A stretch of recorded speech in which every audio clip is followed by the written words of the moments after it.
confronting the country today is that of gasoline rationing. We must all conserve as much gas as we possibly can. Gas? Boss, we never use more. You see, Rochester, the gasoline shortage is not a product shortage. The problem is one of distribution and transportation.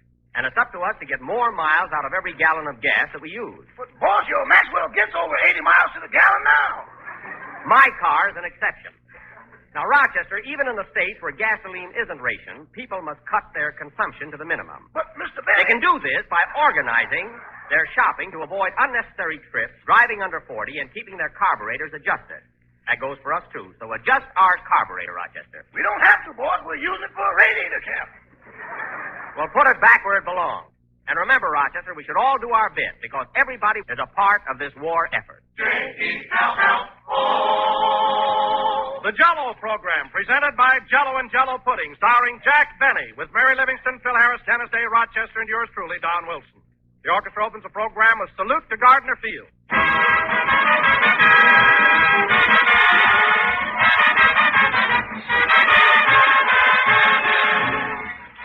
It was more than 40 years ago, friends, that the first package of Jell-O was handed across the counter, carried home, and served to a delighted family. And in the years since that first family enjoyed Jell-O, this swell dessert has been many times improved. Now today, it's been made even better than ever, because by means of a new Jell-O process, Jell-O's grand goodness is locked in, protected for your added pleasure. Every package of Jell-O that you buy today gives you extra enjoyment thanks to this new Jell-O process. Every radiant, shimmering mold of Jell-O that you serve your family these days is more delightful because Jell-O now brings you a new high in flavor. Let your next package of Jell-O prove to you that Jell-O's flavor really is locked in. Open the package.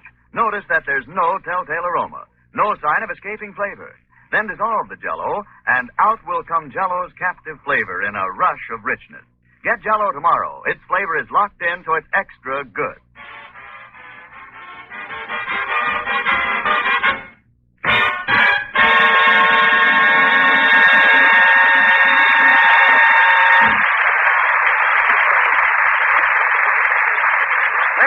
Salute to Gardner Field, played by the orchestra. And now, ladies and gentlemen, on his final appearance for Jell-O, we bring you that delicious comedian with the locked-in bankroll, Jack Benny.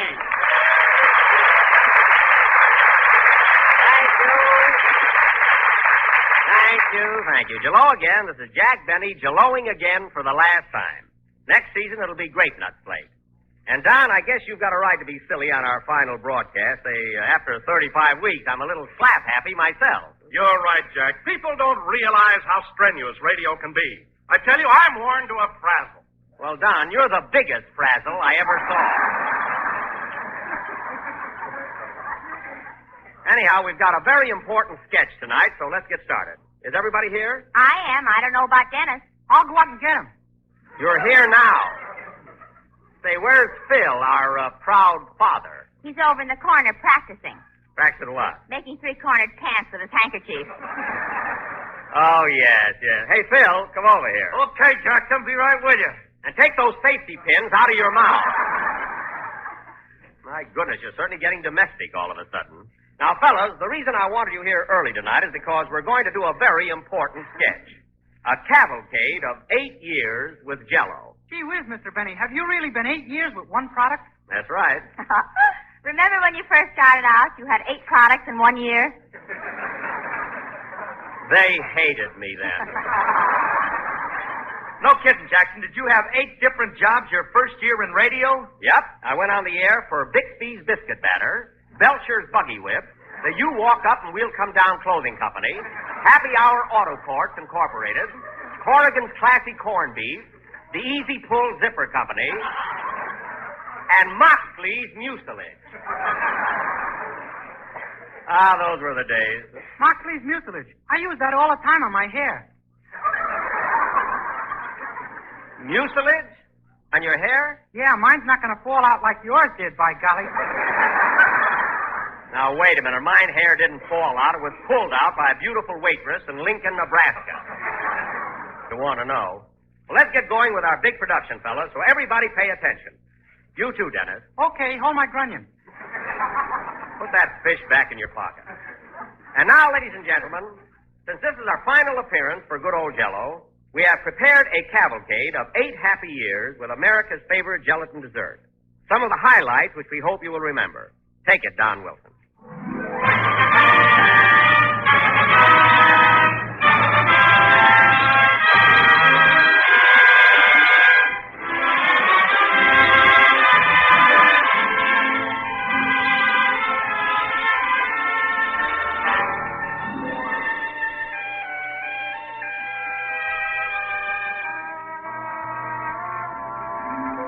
Ladies and gentlemen, during our long and pleasant association with Jell-O, we've had many memorable situations. And one of the outstanding among them was the first time Jack Benny met Rochester. A few years ago, Jack and the whole gang were en route here by train from New York. And Rochester was a Pullman porter. A Pullman porter, if you remember, who didn't know where Albuquerque was.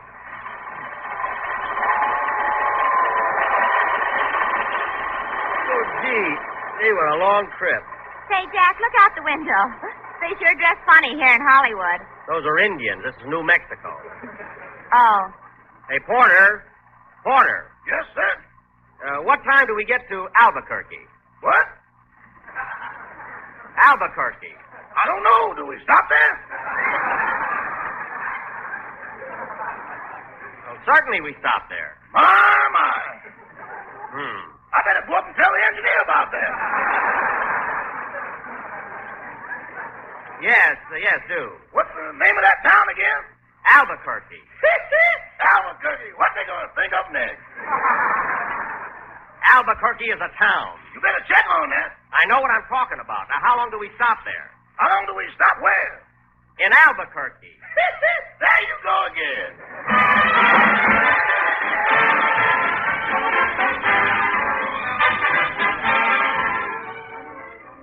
And, of course, many of you will remember the series of sketches we used to do called Buck Benny Rides Again. Mary was Daisy Carson, Phil was Frank Carson, her father, and Jack was that rootin', tootin', shootin' sheriff, Buck Benny. Well, here's the Carson house. Woo, partner, woo.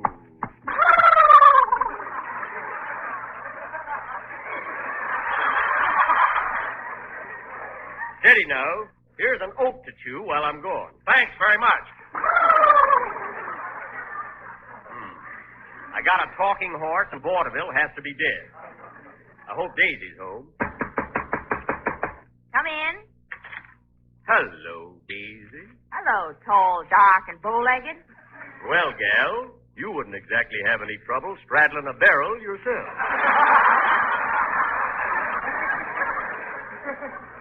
Say, Daisy, how's your pappy? Been drinking much lately? Only when a snake bites him. Well. And if they don't, he teases them. By the way, Daisy, where is the old boy? He was papering the room here this morning, and that's the last time I saw him. Gosh, this is new paper, ain't it? Wait a minute. What's that big lump there on the north wall? Here comes Pappy now.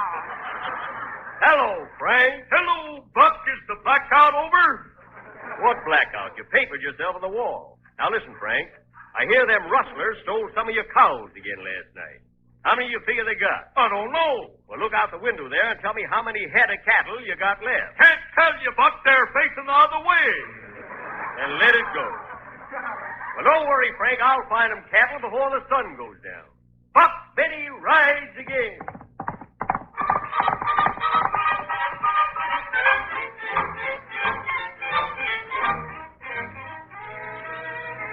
Folks, do you remember the time gravel-voiced Andy Devine took a trip up to San Francisco to join us? And the next day he told Jack all about it. Well, Andy, I didn't expect you up here in San Francisco. You told me you couldn't make it. Well, I didn't think I could, Buck, but Ma and Pa wanted to come, so I thought I'd treat them to a little vacation.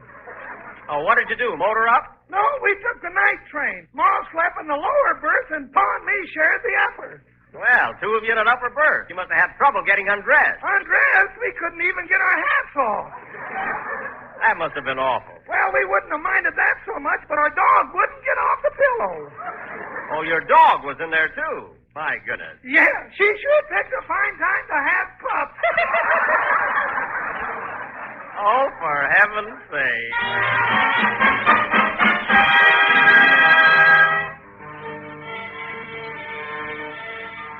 And, of course, the cavalcade of Jell-O would be incomplete without some mention of the Benny Allen feud.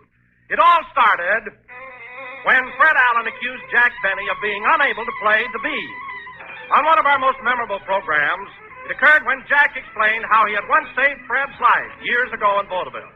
Allen had been rushed to the hospital, and the doctor was telling Jack that his condition was critical. Mr. Benny, when Fred Allen was juggling that cannonball and it dropped on his foot, it severed the femur and part of the tibia. Well, heavens to Betsy. And there's only one thing that can save his life. He must have a blood transfusion immediately. A blood transfusion. Thank you, Butterball. Well, Doctor, if my blood can save Alan's life, I am ready.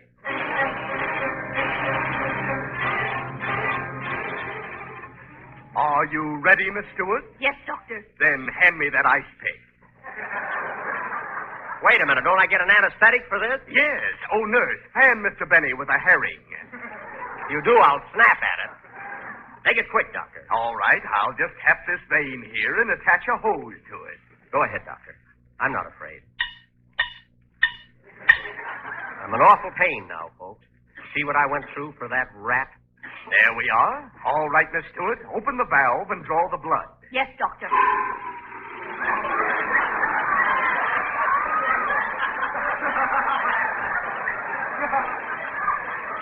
Oh, my goodness.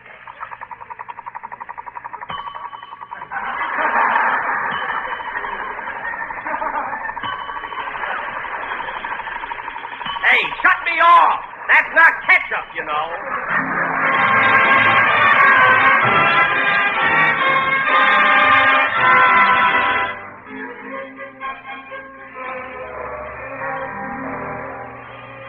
During the last 8 years, the Jell-O program has satirized many great motion pictures.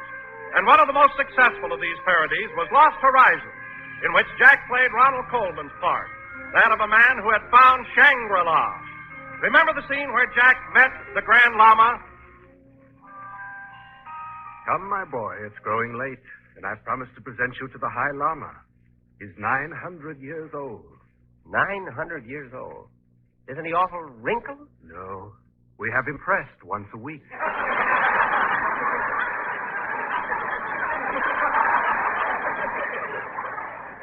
Gazooks. Quiet. The High Lama approaches to greet us. Be prepared. 900 years old. He must be all dried up. Yes. Don't light any matches around him.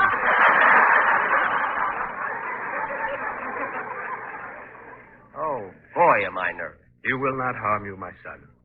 Here he is. Behold, the High Lama.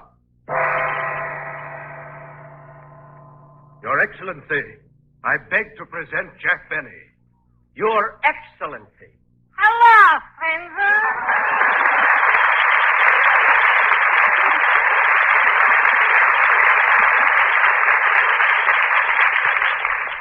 Slapperman. Quiet. I'm a llama now.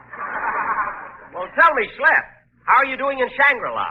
Oh, Jackie boy, am I making money? Everybody here lives to be 300 years old, 400, 500. There's no limit. I tell you, Jack, I'm cleaning up. What do you do? I sell birthday candles. Birthday candle? You must be making a fortune. Say, is your wife here with you? Who else could make me 900 years old so quick? Oh, that's right. Well, kiddies, I gotta toddle along now to the Shangri-La airport. Oh, do you have an airport here? Yeah, this is where the bombers leave for Tokyo. Oh, yes, I heard about that.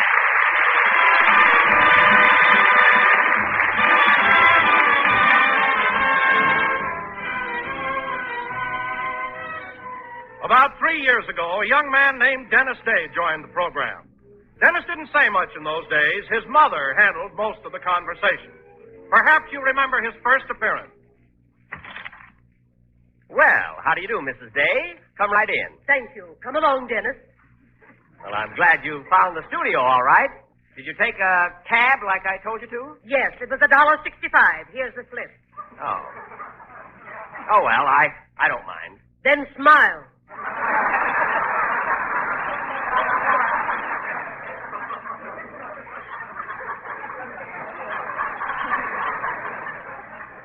How How can a baritone have a tenor for a son?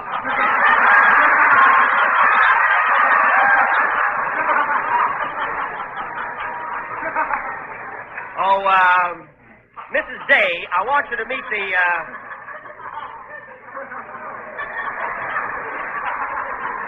Mrs. Day. Yes. I want you to meet the members of my cast. How do you do? And this is her little boy, Dennis. Say hello to the people, Dennis. Hello to the people. Oh, fine. Now, Dennis, Yes, please. what song have you selected for your debut on the Jell-O program? I'm going to He's sing going to sing a delightful new number entitled When You Wish Upon a Star. Now, before you sing, Dennis, I thought our audience would like to know your age. How old are you? 59, including mother.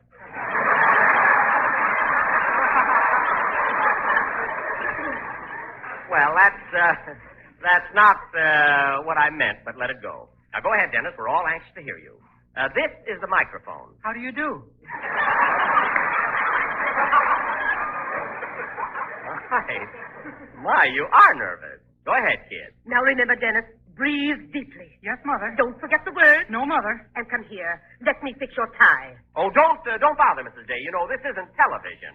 You're quite fortunate, Mr. Benny.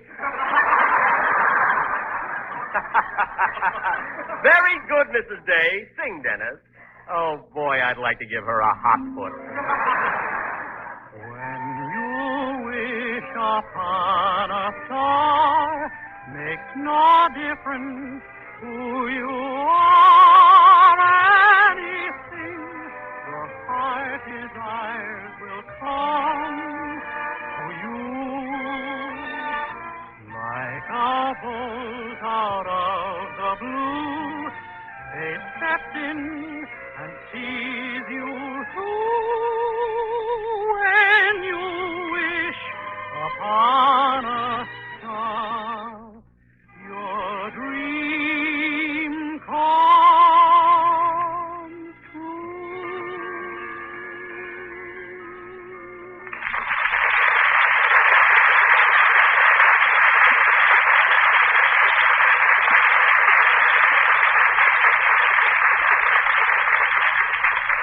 That was swell, Dennis. And now for the second chapter in our cavalcade of Jell-O.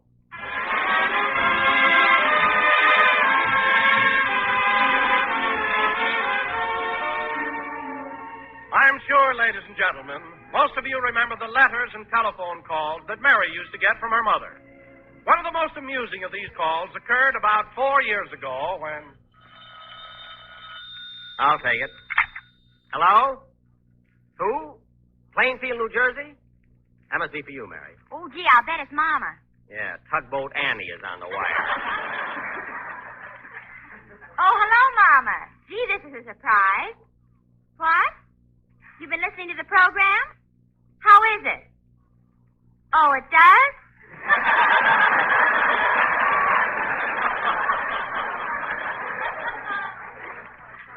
She should be critical. What, Mama? She was thrown out of the Floridora Sextet for having an anchor tattooed on her leg. Look, Mama, we're going to Waukegan in a few days, so why don't you and Papa come to visit us? You can see the premiere of Jack's new picture. Oh, I don't know. I'll find out. Jack, are they going to... No, certainly not. No, Mama, no free dishes. Tell her to stay home, Mary. I'll be busy enough this week. Your mother is a character, if I ever...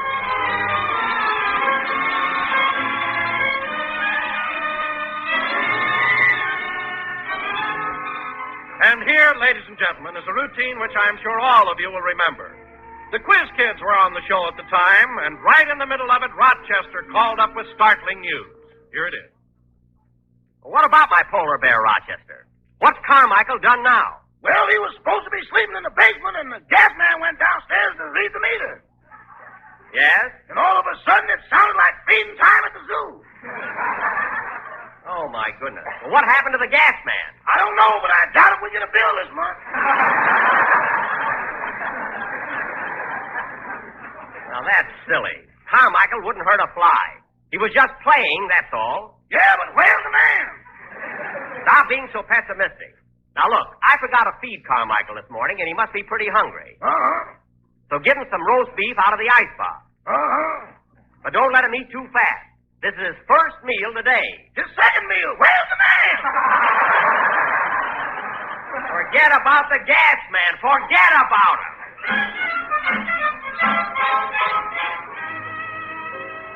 We of the Jell-O gang have made a lot of trips to New York, Palm Springs, Yosemite, and various naval and military posts. But some of our most hilarious moments have been spent right at Jack's home in Beverly Hills. And when we speak of Jack's home, we can't forget Jack's bewildering boarder, Mr. Billingsley. Oh, Jack, here comes your boarder. Oh, yes. I wonder why he's wearing that turban. Hello, Mr. Billingsley. Good afternoon, Mr. Penny. Digging in your garden, I see. Yes. I thought I'd get started early this year. I do hope you plant pistachios. They're delightful. But, Mr. Billingsley, pistachios are nuts. Well, who isn't?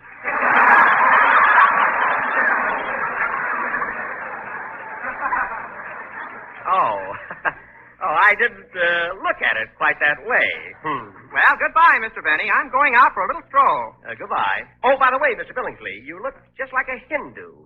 Is that a turban wound around your head? No, that's a bed sheet. I slept like a top last night. Oh, well, we've got to run along to the studio. See you later, Mr. Billingsley. Goodbye. Goodbye. Oh, thanks. I never touch it. I wish I could figure him out. Oh, well.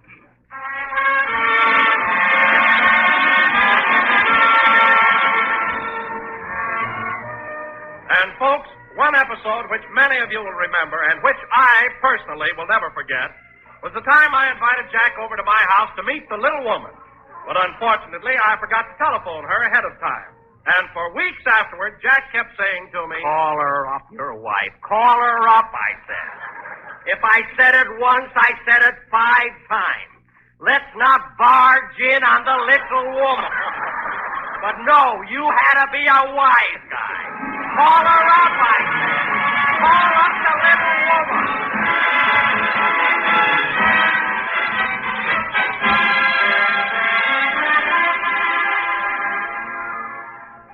And now, ladies and gentlemen, as our sentimental journey approaches its conclusion, many of you may like to hear again a portion of one of our popular New Year's fantasies. Jack, you remember, always plays the old year in these annual playlists. And as we tune in now, it's almost midnight, December 31st, 1941. And the little New Year is waiting to make his entrance. There's the fourth stroke of midnight. Come in. Hello, young feller.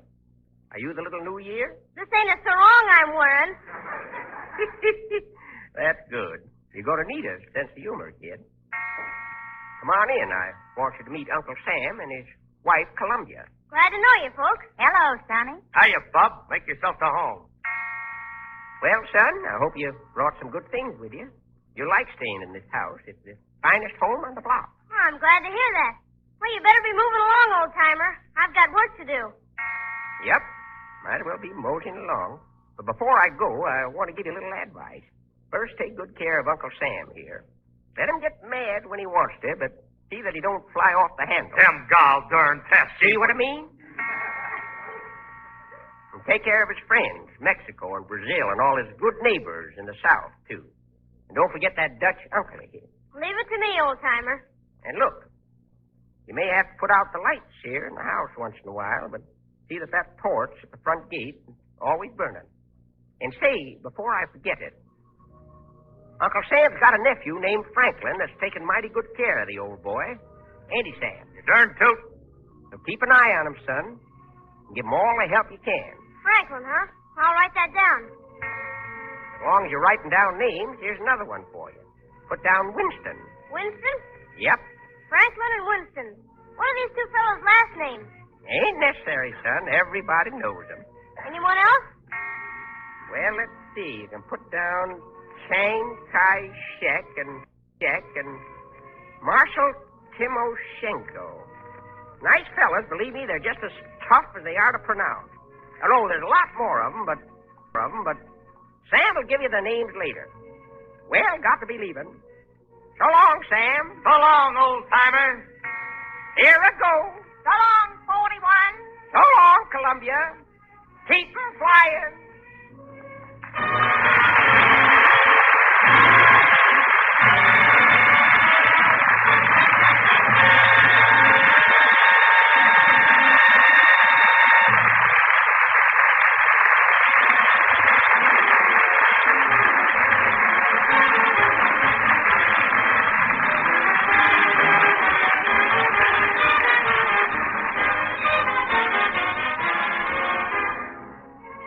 Here's a dessert, friends, that you'll want to add to your favorites the very first time you try it. The name of this treat is Cherry Fruit Pudding, a tempting blend of juicy red cherries, golden grapefruit, and rich tart cherry Jell-O. And what an easy dessert it is to make. Simply dissolve one package of Jell-O imitation cherry flavor in 1 pint of hot grapefruit juice and water, and chill until slightly thickened. Next, fold in 1/2 cup each of diced grapefruit sections and seeded fresh cherries halved. Then mold, and just see what a hearty welcome this swell dessert gets from the whole family. The tang of fresh, juicy cherries and the sunny flavor of grapefruit combine beautifully with the delightful goodness of bright crimson cherry Jell-O. So try it soon. Tomorrow, order cherry Jell-O, and be sure you get genuine Jell-O, because Jell-O's flavor is locked in for your added enjoyment.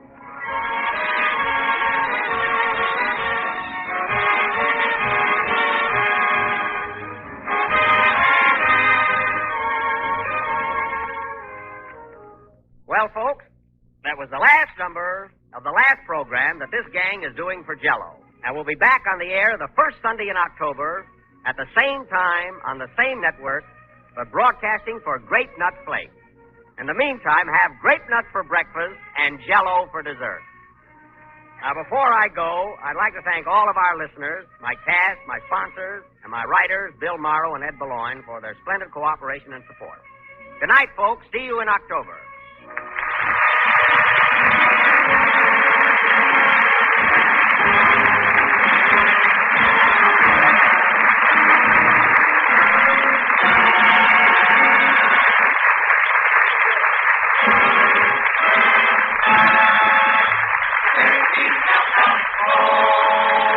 Special music heard on tonight's program is arranged by Malin Merritt. The Jell-O program is broadcast each week by shortwave to our armed forces throughout the world. The same folks who make Jell-O make Jell-O pudding. Rich, luscious puddings with a real old-fashioned homemade flavor. There's Jell-O vanilla pudding, a wonderful dessert, smooth, creamy, and mellow, and simply brimming over with the flavor of real vanilla. This delicious pudding makes a grand creamy filling, too, for pies, tarts, and cakes. And it requires no additional sugar to make. When you order Jell-O, ask for Jell-O pudding. Jell-O puddings are just like Grandma's, only more so. This program came to you from Hollywood. This is the National Broadcasting Company.